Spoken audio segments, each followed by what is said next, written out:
오늘 하나님의 백성의 힘이라는 제목으로 신명기 18장 말씀 보도록 하겠습니다. 이스라엘 백성들이 주변 나라들과 당시 주변 나라들과 비교해 볼 때 가장 이 특이한 점은 뭐냐면 레위인들이 있다는 것이었습니다. 그러니까 옛날에는 어느 나라든지 그 나라의 힘은 이 병력의 수에 의해서 결정이 되었죠. 그 나라가 보유하고 있는 군인의 수가 몇 명이냐라는 것입니다. 자, 그런데 이스라엘 백성들에게 이 특별한 점은 군인들의 수가 따로 정해져 있지 않은데요. 그 대신에 레위인이라는 사람들이 있었다는 것입니다. 자, 이 레위인들이 이제 하나님께 제사 드리고 예배하는 일에 전무하는 사람들이었어요. 자, 그런데 이 레위인들이 얼마나 많았는가 하면은요, 이스라엘의 12지파 중에서 한 지파가 레위인들이었습니다. 그러니까 단순 계산하면 12명 중에 한 명이 레위인이었던 거죠. 자, 우리가 생각할 때 국민 전체의 10분의 1이 군인이다 그러면 그렇게 이해가 갈 수도 있을 텐데요. 이스라엘 전체 인구의 12분의 1이 하나님께 제사 드리는 일에만 전념했다는 거예요. 자, 이스라엘 인구의 산술적으로 12분의 1을 차지하는 레위인들에게 이 놀라운 사실은 뭐냐면 하나님께서 이들에게는 아예 농사 지을 수 있는 땅도 주지 않고 양이나 소를 칠 수 있는 그런 일거리 자체를 주지 않으셨다는 겁니다. 자, 그러면 이스라엘 전체 인구의 12분의 1이나 되는 사람들이 농사도 짓지 않고 이 목축일도 하지 않으면서 무엇을 먹고 살 수 있을까? 이게 이제 궁금한 거죠. 자, 그런데 하나님께서 그들의 기업이 되어 주신다는 것이죠. 다시 말해서 이 레위인들은 하나님께 예배드리는 것이 농사 짓는 일이고 다른 사람들의 기도를 돕는 것이 목축일 하는 것과 같다라는 것입니다. 그리고 그들이 자신의 일에 충실하게 되면 하나님께서 그들에게 먹을 것을 주신다라는 거죠. 자, 우리가 여기서 두 가지 사실을 생각하게 됩니다. 첫 번째는 뭐냐면 하나님께 제사 드리는 일이, 예배 드리는 일이 얼마나 중요한 일이기에 하나님께서 이스라엘 지파 중에 한 지파 전체를 빼내가지고 이 일에만 헌신하게 하시는 것일까라는 거죠. 자, 그리고 이것이 중요한 이유는 하나님께서 복의 근원이시기 때문이에요. 우리 신명기 앞에 4장에서도 보면 하나님을 소멸하는 불이다라고 말씀하셨거든요. 그러니까 하나님께서 이 세상 모든 죄에 대해서 어떻게 보면 이 원자력과 같은, 이 핵과 같은 그런 심판을 하시는데 이스라엘 백성들의 그 가지고 있는 가장 놀라운 힘이 무엇이냐면 이 하나님의 이 무서운 진노를 축복으로 바꾸는 것이고 하나님의 이 무서운 심판을 축복으로 바꾸는 핵심이 바로 그들의 예배에 있었다는 것입니다. 그래서 이스라엘 백성들에게 있어서 군사력으로 다른 나라를 정복하거나 장사를 잘해가지고 무역을 잘해서 돈 버는 것보다 더 중요한 게 뭐냐면 하나님께 온전한 제사를 드리는 것이 그들에게 가장 중요한 사명이었어요. 그들의 가장 큰 사명이었습니다. 자, 두 번째는요, 하나님께서 레위인들의 기업이 되어 주신다는 것인데요. 하나님께서 레위인들의 기업이 되어 주신다는 것은 무슨 뜻이냐면 하나님께서 기적적으로 레위인들에게 먹을 것과 입을 것을 주지 않으시면은 누군가는 그들에게 이걸 공급해야 되는 거잖아요. 그런데 그렇게 하면은 과연 하나님께서 기업이 되신다는 말이 맞는 것일까라는 걸 우리가 생각해 보게 됩니다. 오히려 이것이 이스라엘 백성들에게 부담을 주게 되는 것이죠. 피해를 주게 되는 것이잖아요. 그런데 그렇지 않다는 것입니다. 레위인들이 하나님께 바른 예배를 드리면 하나님께서 다른 이스라엘 백성들에게 몇 배의 축복을 더 주신다는 거예요. 그래서 결과적으로 레위인들을 제외한 그 이스라엘 백성들은 레위인들 때문에 복을 받게 되는 것입니다. 그래서 자기들이 받은 복의 일부를 레위인들에게 주는 것인데 이것은 실제로 레위인들에게 주는 것이 아니고 하나님께 바치는 거예요. 즉 하나님께서 이스라엘 백성들에게 주신 복의 일부를 레위인들에게 하나님이 나눠주신다는 거죠. 그러므로 레위인들의 복은 뭐냐면 자기들이 직접 받는 복은 아니었습니다. 그러니까 레위인들의 복이라는 것은 자신들이 전적으로 이 하나님의 말씀에 헌신함으로 다른 이스라엘 백성들이 복을 받게 되고 자기들은 그 복에 이제 부스러기를 먹고 살게 되는 것이죠. 자, 그러나 그들이 하나님께 바른 제사, 바른 예배를 드릴 때 하나님께서는 이스라엘 백성들에게 많은 복을 주시기 때문에 그 부스러기만 가지고도 자기들이 농사를 짓고 목축을 했을 때보다 더 많은 것을 얻게 하시는 것이 하나님의 원리입니다. 자, 그래서 여기서 우리가 알아야 될 것은 뭐냐면 이 아브라함의 복이라는 것도 바로 이제 이런 것이죠. 여기에 있는 것입니다. 우리가 바른 신앙을 가지고 우리가 바른 믿음을 가지고 우리가 다른 사람들을 축복할 때 온 세상에 복이 가득하게 되는 거예요.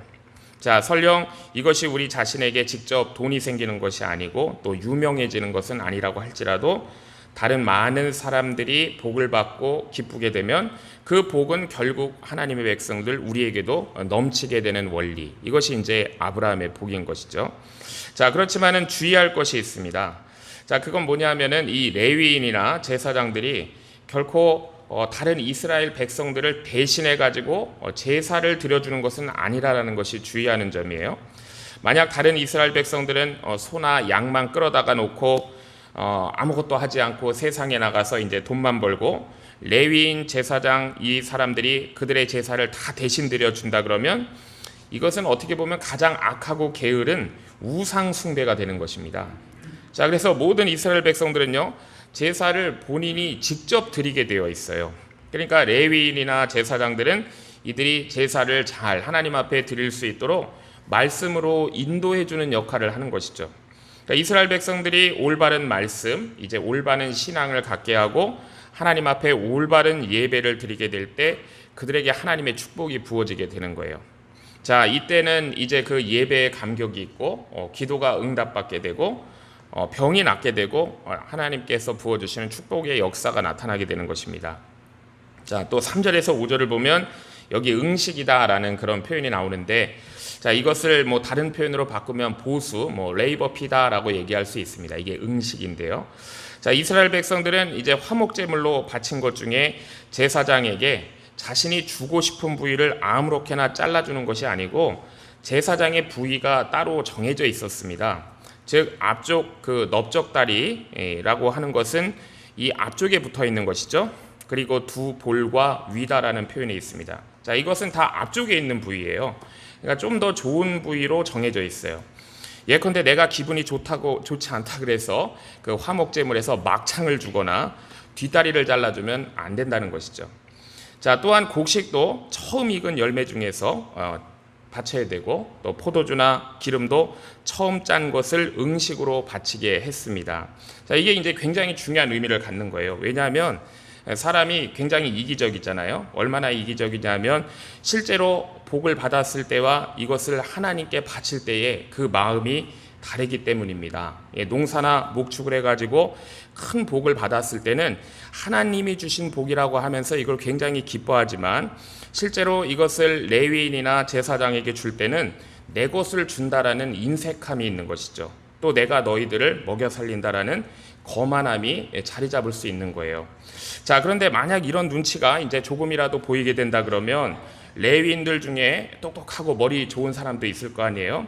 그 사람들이 굳이 우리가 이렇게 다른 사람들의 눈치를 보면서 받아먹을 필요가 없는 것은 아닌가. 우리가 직접 나가서 돈 벌어가지고 당당하게 한번 부자 되는 것을 한번 우리가 보여주자라고 생각하고 그들이 이 제사를 던져버리고 포기하면 이스라엘이라는 이 나라는 다 무너지게 되어버리게 되는 것이죠. 자, 그래서 이 레위인이나 제사장이나 모든 이스라엘 백성들은 똑같은 신앙을 가져야 되는 거예요. 즉 우리에게 올바른 신앙이 있어서 우리에게 올바른 신앙이라는 것은 생명과 같은 것이고 이 돈을 버는 자나 성전을 지키는 자나 똑같이 이것을 지키겠다는 마음을 다 가지고 있어야 돼요. 그래서 서로에게 수고한다라고 이렇게 축복할 때 하나님의 복이 그 이스라엘에게 임하게 되는 것이었습니다. 자, 그 다음에 이스라엘 백성들의 두 번째 힘은 뭐냐 하면은요, 가나안을 지배하고 있는 사탄의 세력을 두려워하지 않는 데 있어요. 이스라엘 백성들이 들어가는 땅은 이 황폐한 땅이 아닙니다. 아주 잘 사는 동네였어요. 자, 거기에 비해서 이스라엘 백성들은 어떤 사람들이냐 하면은 40년 동안 이 광야만 돌아다닌 완전히 거짓대 같은 사람들이에요. 자, 더욱이 문명의 혜택이라고는 받아본 적이 없는 사람들이죠. 자, 그런데 이 가나안 사람들은 세상에서 잘 살고 안정되고 성공한 사람들이었지만은 이스라엘 백성들이 볼 때 받아들이기 어려운 한 가지가 있는데 그게 뭐냐면 그들이 모두 아주 지독한 우상 숭배자들이라는 겁니다. 자, 이 가나안 사람들이 그냥 보통 수준의 우상 숭배자들이 아니고요. 그 당시를 보거나 오늘날도 보더라도 극단적으로 이 우상 숭배에 심취해 있는 자들이고 거기에 빠져 있는 사람들이었어요. 자, 이러한 사실을 우리가 다른 각도로 생각을 해보면 가나안 사람들은 자기 나름대로의 아주 굳은 신념과 확신을 가진 자들이다라고 얘기할 수 있습니다. 자, 거기서 또 한 걸음 더 나아가서 이 가나안 사람들은 사탄의 세력을 등에 업고 가나안 땅을 정복했고 거기를 차지한 사람들이었어요. 그러니까 겉으로 보기에는 자기 신념이 확실하고 그런 사람들이었지만 실제로는 사탄의 힘으로 성공한 사람들이었습니다. 그래서 오늘 본문 9절에서 13절을 보면 가나안 사람들 중에 얼마나 많은 미신행위가 있었고 이 주술적인 행위가 이루어졌는지를 우리가 말씀을 통해 알 수 있는 거예요. 자, 이 사람들은 자식들을 산채로 불에 집어넣는 사람들이었고요. 점치는 것은 아무것도 아니었어요. 귀신과 대화를 나누기도 하고 신접한 그런 접신을 하는 아주 이런 심각한 무당 행위를 하는 자들이었습니다. 자, 이런 사람들은 진리에 대해서 굉장히 공격적이고 또 자기 목적을 위해서는 수단과 방법을 가리지 않기 때문에 이스라엘 백성들이 상대하기에는 사실 굉장히 어려운 자들이었습니다. 자, 그렇지만 하나님께서는 분명히 말씀하시죠. 첫 번째는 뭐냐면 이 가나안의 문명이 발달했고 그들의 그런 지식적인 수준이 높다고 해도 이스라엘 백성들은 우상 숭배로 인해서 성공하려고 하거나 세상적인 방법으로 출세하려고 하는 것, 그걸 부러워해서는 안 된다라는 걸 말씀하세요. 왜냐하면 하나님의 백성들의 가는 길은 따로 있다는 것이죠. 자, 두 번째는 뭐냐면 이 우상 숭배자들은 너무나도 놀랍게 하나님의 백성들을 알아보고 이유도 없이 미워하고 이제 공격했다는 것입니다. 자, 그렇게 하는 것을 하나님의 백성들은 두려워하면 안 된다는 거예요. 왜냐하면 그들의 뒤에는 사탄의 세력이 있기 때문입니다. 아무리 사탄의 세력이 강하고 온 세상을 이 마귀의 세력이 다 덮을지라도 하나님의 백성은 그거를 두려워하면 안 되는 거예요. 왜냐하면 하나님의 능력이 훨씬 더 강하기 때문이죠. 자, 이 세상이 마귀의 것이 아니고 하나님의 것이라는 걸 우리가 기억을 해야 돼요. 우상 숭배자들, 하나님을 믿지 않는 자들이 세상을 다 차지하는 것 같고 자기들의 것으로 만드는 것 같지만 때가 되면 하나님께서는 그들을 다 몰아내실 것입니다. 자, 그래서 우리는 이 세상이 하나님의 것이라는 걸 분명히 알아야 돼요. 자, 이 세상이 하나님의 세상이고 하나님께서 모든 것을 지으셨고 지금도 주장하시고 다스리시는 세상이다라는 걸 알아야 돼요. 자, 그래서 우리는 하나님께서 복되게 하시고 하나님께서 축복하시는 길을 가야 됩니다. 이 성경에서 믿음의 사람들이 놀랍게 하나님의 축복을 받고 능력을 받았던 그 길을 우리가 말씀을 통해 깨닫고 우리도 그 길을 가야 되는 사람들이에요. 자, 그 다음에 이제 오늘 본문의 뒷부분에 보면은 이스라엘 백성들이 가나안 이 족속들이 가지고 있는 장점은 하나도 없습니다. 이 가나안 족속들이 부자예요. 성도 아주 견고하고 최신의 무기가 있고 지식도 발달되어 있습니다. 자, 거기에다가 나름대로 사탄의 세력을 등에 업고 있는 자들이에요.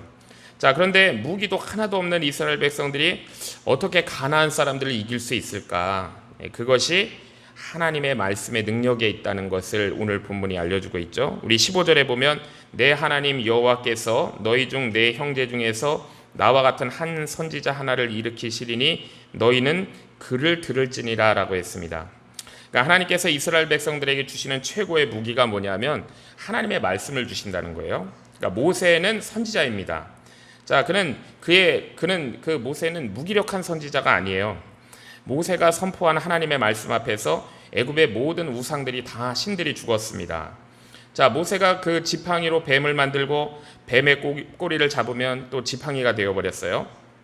애굽에서 가장 사악한 신이 뭐냐면 바로 이 뱀신입니다. 코브라, 바로 이 독사죠. 자, 그러나 모세의 손에서 그 뱀신이 땅딱한 지팡이가 되어버린 거예요.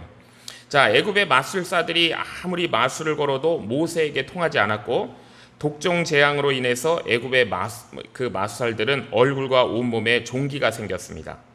자, 모세의 능력이 바로를 이겼기 때문에 바로가 모세에게 기도를 부탁했어요. 자, 그 당시 애굽이라는 것은 지금의 미국만큼 부유하고 아주 강대한 나라였습니다. 그런데 모세의 입에서 나오는 그 말이 그 나라 전체를 굴복시키고 만 거예요. 자, 모세는 자기 같은 선지자가 이스라엘에 또 나올 것이다 라고 오늘 본문에 말씀하고 있습니다. 자, 여기서 모세가 말하고 있는 자기와 같은 선지자라는 것은 두 가지 의미가 있어요. 그러니까 첫 번째는 뭐냐면 궁극적으로는 예수 그리스도를 의미하는 것입니다. 모세의 능력이나 엘리야 같은 그런 능력은 순전히 자기 것은 아니에요. 이것은 모두 하나님 아들의 능력을 빌려 쓰는 것입니다. 결국 궁극적으로는 모든 능력의 주인공이신 하나님의 아들께서 이스라엘 백성들에게 형제로 찾아오시고, 그래서 모든 사탄의 세력을 멸하시고 다시 한번 천지를 다 뒤흔들면서 그분의 백성들을 구원하신다라는 것이 첫 번째 의미예요. 자, 그 다음에 이제 자기와 같은 선지자의 두 번째 의미는 뭐냐면, 누구든지 예수님의 손에 붙들려서, 하나님의 아들의 손에 붙들려서 말씀의 능력을 나타내는 모든 자들은 다 모세와 같은 이 능력의 종으로 쓰임받을 수 있다라는 의미가 있습니다. 자, 누구든지 하나님의 말씀을 있는 그대로 순전하게 믿고 하나님 손에 붙들려 사용되는 자에게는 이런 능력이 나타나게 된다는 거예요. 자, 그렇기 때문에 우리가 성경을 보면은 여호수아도 모세 같은 종이었고요, 사사슬도 다 모세 같은 종이었고, 그 다음에 사무엘, 그 다음에 다윗, 그 다음에 엘리야 같은 선지자들도 모두 모세와 같은 종들이었습니다. 자, 이것을 이제 다른 말로 표현하면 모든 이스라엘 백성들은 다 하나님께 이런 방식으로 귀하게 쓰임받을 수 있는 가능성이 있다는 거예요. 모든 이스라엘 백성들은 하나님의 말씀을 있는 그대로 믿고 그 말씀에 헌신하면은 언제든지 하나님의 능력이 폭발할 수 있는 가능성을 가진 사람들인 것입니다. 자, 그리고 16절 17절에서는요 모세가 이스라엘 백성들에게 주의를 주고 있어요. 과거에 시내산에서 이스라엘 백성들이 하나님의 말씀을 받을 때, 그때 하나님이 말씀하실 때 그 말씀이 너무나 권세가 있고 너무나 에너지가 넘치고 두려워가지고 이스라엘 백성들이 다 죽을 것만 같았어요. 그래서 그들이 하나님께 요구하기를 우리에게 선지자를 달라라고 했습니다. 특히 모세가 말이 어눌했어요. 그래서 말을 잘하지 못했지만, 그렇지만 그의 어눌한 말 속에 하나님의 능력이 들어있음을 이스라엘 백성들은 믿어야 했던 것이죠. 자, 오늘 우리도 하나님의 말씀 속에는요 온 세상을 이 다 뒤엎고도 남을 만한 능력이 있다는 것을 우리가 믿어야 되는 거예요. 자, 이것이 아무것도 가진 것이 없는 이스라엘 백성들에게 하나님이 주신 가장 강력한 무기였습니다. 자, 우리가 세상에서 살아남을 수 있는 길은, 승리할 수 있는 길은 무엇일까? 하나님의 말씀을 붙드는 거예요. 그러니까 한국과 또 미국이 계속적으로 하나님께 쓰임받는 축복의 나라가 되는 길도 뭐냐면 하나님의 말씀을 붙드는 선지자 나라가 되는 것입니다. 자, 18절에서 19절 말씀을 한번 제가 읽어드리겠습니다. 내가 그들의 형제 중에 너와 같은 선지자 하나를 그들을 위하여 일으키고 내 말을 그 입에 두리니 내가 그에게 명하는 것을 그가 무리에게 다 고하리라. 무릇 그가 내 이름으로 고하는 내 말을 듣지 아니하는 자는 내게 벌을 받을 것이오라고 했습니다. 자, 우리가 사람의 외모만 보고 판단해서는 안 되잖아요. 하나님은 중심을 보시잖아요. 자, 오늘도 사람들은 자기를 기쁘게 해줄 사람들을 찾고 있습니다. 자, 그렇지만 자신을 기쁘게 하는 사람을 찾는다는 것은 진정한 복을 잃어버릴 수 있어요. 자, 누구든지 하나님의 말씀을 전하는 자를 찾아가지고 그 말씀을 듣고 마음에 담아야 복을 받을 수가 있는 것입니다. 자, 하나님께서는 거짓 선지자가 하나님의 이름으로 예언할 가능성이 있다는 것을 말씀하신 거예요. 자, 이런 말들은 그들의 말들은 사람의 말들을 기쁘게 하는 말이고 어떻게 보면 일종의 사람들의 희망사항인 거죠. 자, 대개 이런 인간적인 말을 하는 사람들이 사람을 좋아하는 사람일 수 있습니다. 물론 자기 욕심을 위해서 듣기 좋은 말을 하는 사람도 있을 거예요. 그렇지만 그런 사람들은 정말로 사악한 사탄의 종이에요. 자, 그들은 하나님의 말씀보다 사람들에게 인간적인 위로를 주고 축복의 말을 하고 싶어가지고 하나님의 말씀이 아닌 인간의 말을 하고 있는 거예요. 자, 그러나 그들은 하나님 앞에서 죽임당할 것이다 라고 말씀하고 있습니다. 왜냐하면 하나님의 말씀 전하는 것이 너무나 중요한 일이기 때문이에요. 자, 왜냐하면 하나님의 말씀을 전하는 것이 영혼이 죽느냐 사느냐의 문제이고 하나님의 말씀을 전하는 것이 한 가정과 그 나라가 사느냐 죽느냐 하는 그런 문제이기 때문입니다. 내 마음대로 희망사항을 말하거나 내 마음대로 사람들에게 축복의 말을 해서는 안 된다라는 거예요. 자, 21절에서 22절에 보면은 내가 혹시 심중에 이르기를 그 말이 여호와의 이르신 말씀인지 우리가 어떻게 알리요 하리라. 만일 선지자가 있어서 여호와의 이름으로 말한 일에 증언도 없고 성취함도 없으면 이는 여호와의 말씀하신 것이 아니요 그 선지자가 방자히 한 말이니 너는 그를 두려워 말지니라라고 했습니다. 자, 하나님께서는 분명 이 거짓 선지자가 나올 수 있다고 하시는 거죠. 그러나 참된 하나님의 말씀은 증언이 있다라고 하십니다. 증언이 있다. 그러니까 기도의 응답이 있고 그 말씀의 능력이 있고 사람들의 삶이 변화되고 있고, 자, 그래서 참된 부흥이 있게 된다라는 거예요. 증언이 있다. 자, 우리가 올바른 말씀을 믿고 기도하면 반드시 하나님의 능력이 있고 응답이 있다라는 거죠. 증언이 있다라는 거예요. 자, 우리가 참된 하나님의 말씀을 오늘도 붙들고 8월도 붙들고, 그래서 하나님이 주시는 참 복을 받고 믿음으로 승리하는 저와 주의 성도님들 다 되시기를 주의 이름으로 축복합니다. 기도하겠습니다. 하나님 아버지, 오늘 주신 말씀을 통해 우리의 참된 힘과 복이 오직 하나님께로 온다는 사실을 다시 깨닫게 하시니 감사합니다. 예배를 가장 소중히 여기고 우리의 시간과 물질과 삶을 기쁨으로 드리는 주의 백성들 되게 하옵소서. 말씀과 기도로 교회를 섬기는 이들을 귀히 여기고 서로의 수고를 인정하며 축복하는 믿음의 공동체 되게 하옵소서. 세상의 성공과 화려함을 부려워하지 않고 우상과 타협하지 않고 모든 악한 세력을 믿음으로 이기게 하옵소서. 모든 것의 주인이 우리 주님이심을 굳게 붙들고 오직 주께서 기뻐하시는 길을 걸어가는 저희 되게 하옵소서. 우리에게 예수 그리스도를 보내주신 것을 감사드립니다.